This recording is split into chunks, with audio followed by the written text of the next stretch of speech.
Hi guys, my name is John. I'm going to take a few minutes to talk to you about Habitat for Humanity.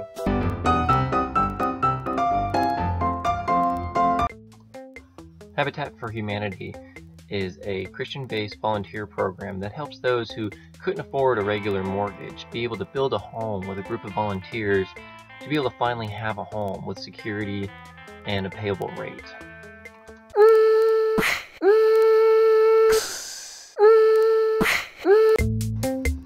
Habitat for Humanity was able to actually start out from a small community-based Christian program in Atlanta, Georgia that was the Kohona Farm to eventually become the $500 million company that it is.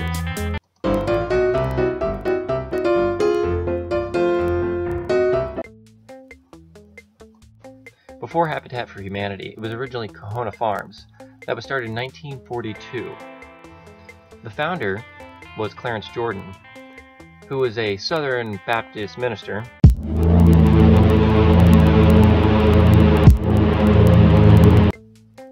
Clarence translated the New Testament Bibles into what is now known as the Cotton Patch Revisions. After Clarence graduated from the University of Georgia with a bachelor's degree in horticulture, he decided to follow the gospel into his new passion.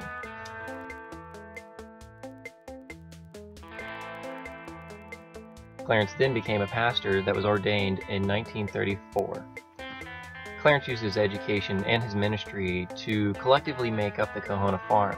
Kohona Farms was established as a Christian community that had the mission of equality, acceptance, and education, no matter what race. Kohona Farms, that would one day become Habitat for Humanity, still holds a high ambition of offering low-cost, interest-free housing and building programs that will help those who are unable to afford or reach those goals. Millard Fuller took over after Clarence Jordan's death in 1942, leading on the project of Kohona Partners instead of Kohona Farms. The idea was as simple as it was then as it is today. These men partnered with those who couldn't afford homes and building houses with affordable mortgages and using the profits to help others be able to afford their homes as well, recirculating the process. After Clarence's death, the Fuller family decided to move to Africa, which at this time was called Zimbabwe Zari.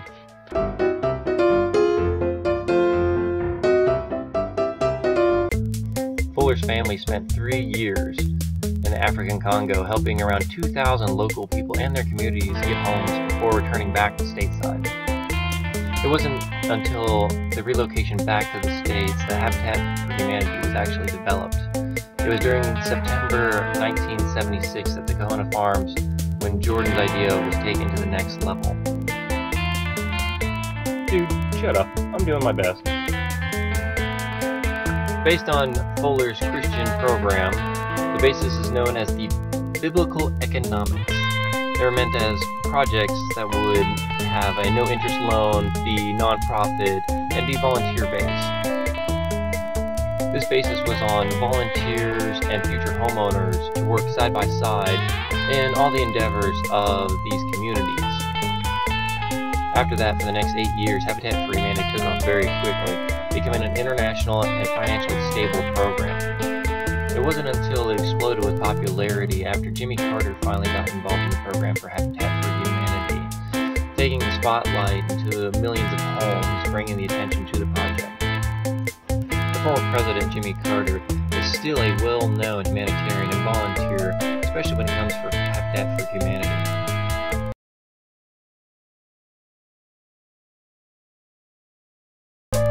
After the great launch and success of this international business, it is still raising great awareness by bringing other celebrities as well into the limelight. Jimmy Carter and his wife, Rosalind, were able to use Habitat for Humanity as a springboard for Jimmy Carter's work project, devoting 1 week a year to the annual Blitz, building and working hand on hand with projects, whether internationally or here in the States. I had actually the great opportunity to meet one of these Habitat for Humanity volunteers, Mr. Steve Stuck, early on this semester. Unfortunately, to both of our busy schedules, I wasn't actually able to sit down with him, but I was able to send him a various of back and forth emails and a few phone conversations that answered all the questions that you're probably going to hear about today. Mr. Shuck actually got involved with Habitat for Humanity at the beginning of the late 1990s through his Dallas Fellowship. With the help of Steve's Dallas Fellowship, he was actually able to help build one house a year with this volunteer group till the year of 1995 when Steve moved to Atlanta, Georgia, joining a new fellowship and continuing his service with Habitat for Humanity there as well. Trying to get to the root of why all this came about, I asked Steve bluntly why he joined Habitat for Humanity.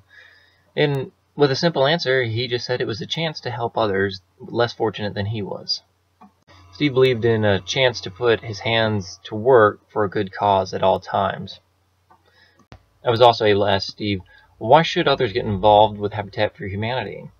Which he was only able to say that it's a great chance to help someone out, and even better chance to meet people you would normally just pass on the street without ever getting to know. Which I completely agree that Steve is right, that there's a very big difference on giving a hand up instead of a hand out. I tried to ask Steve what did he consider the hardest aspect with dealing with Habitat for Humanity, and I honestly thought there was going to be a very sad or depressing story, though to my surprise, Steve was actually able to give a very large grin and tell me that now that he's a lot older, the days are longer and a lot harder to get up in the morning, and it wears him out faster. Laughing about this because Steve now is 61 years of age. I was able to ask Steve what he believed his most fulfilling achievement was during the work with Habitat for Humanity, and he told me that it was getting to know the future homeowners, meeting their children, asking them a lot of questions, and sharing stories back and forth about each other's lives. Doing this was a chance to let them know that someone really did care about them. It was always Steve's point to say again and again that it's about the families and the experiences you have together while you're volunteering.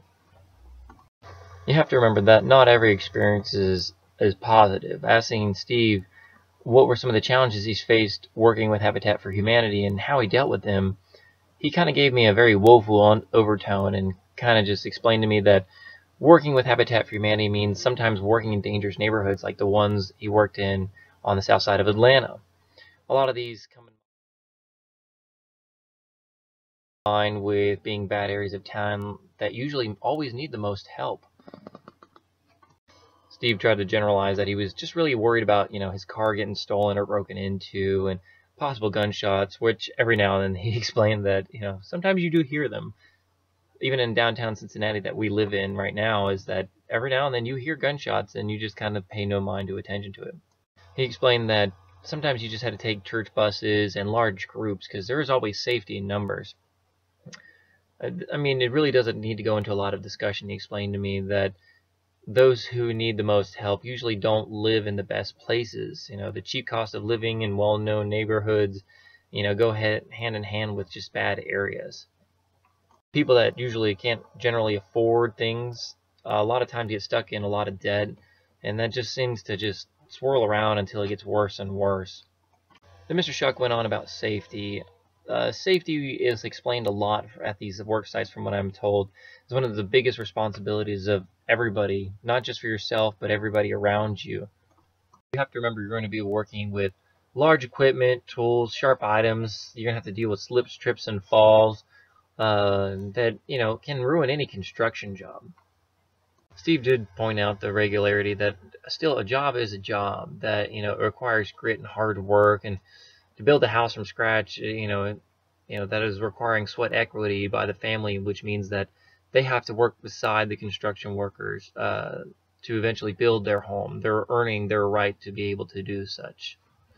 And any hard work builds good character and strong homes, which is better in both what the family needs at the time.